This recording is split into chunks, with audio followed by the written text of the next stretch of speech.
guys, Coach Brandon Krause here.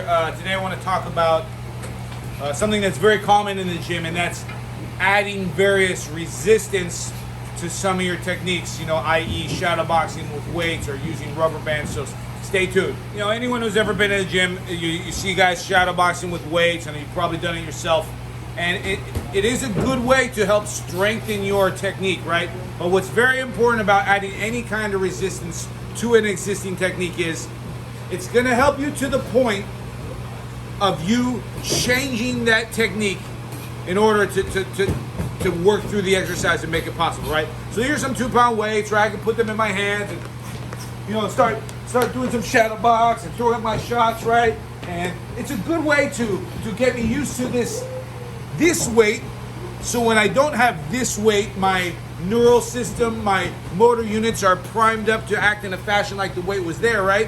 So you're probably thinking, well, if those 2-pounders are good, well, shoot, I'm sure 10-pounders are 5 times as better, right? Because they're that much more heavy. But no, the problem is now I have such weight in my hands that my whole focus is going to be to prevent it from dropping versus gravity to dropping downwards, right?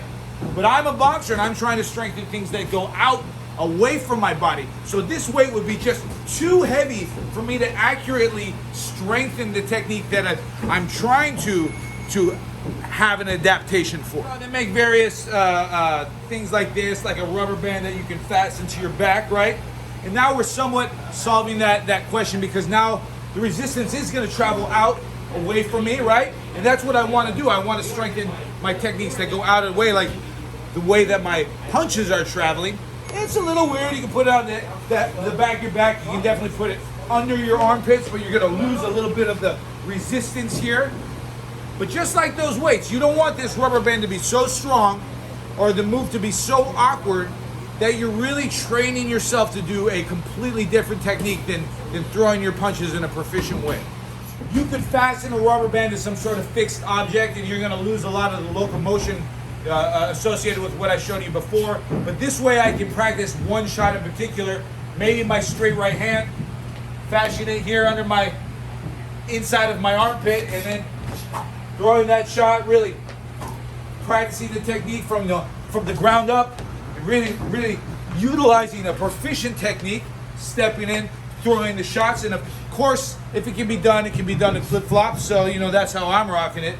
But nonetheless, this is a good way to pick one shot in particular. Maybe my jab, maybe my hook. A little bit more difficult, but you can get inventive.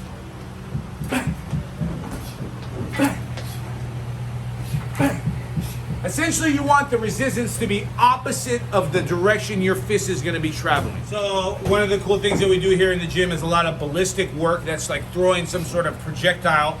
And that's right up the vein of what we're talking about, that I can pick a particular technique, like throwing my straight right hand and put this ball on the end of it. Now, previously, I've done an entire video on ballistic specifically, and I suggest you watch it. But the gist is that I want to mimic that technique and have this be the resistance of what I'm throwing.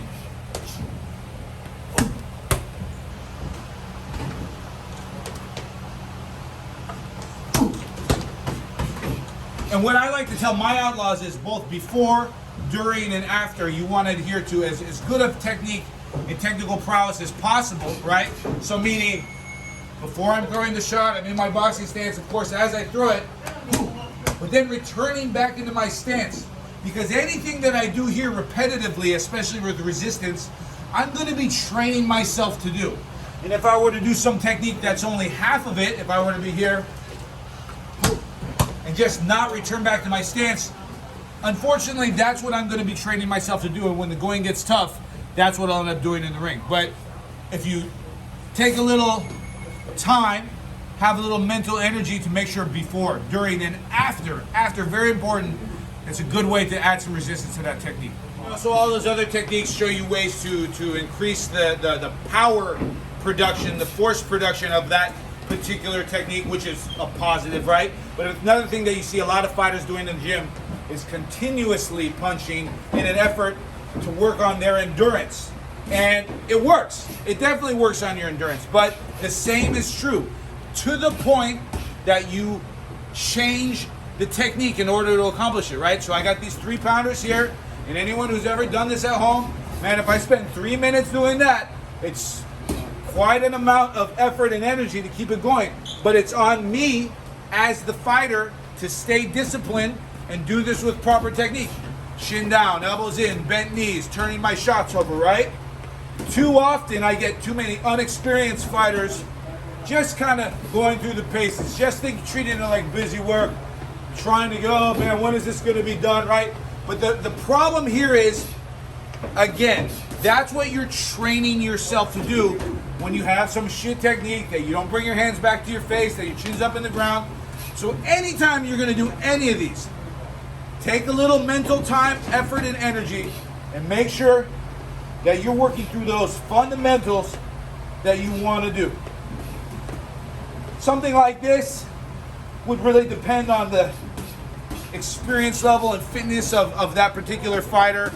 Anywhere from a round to 6 rounds straight of this type of stuff. And if you're doing 6 rounds straight of this, you're probably in pretty killer shape, all right? Anyways, hope you liked some of this information, and like and subscribe.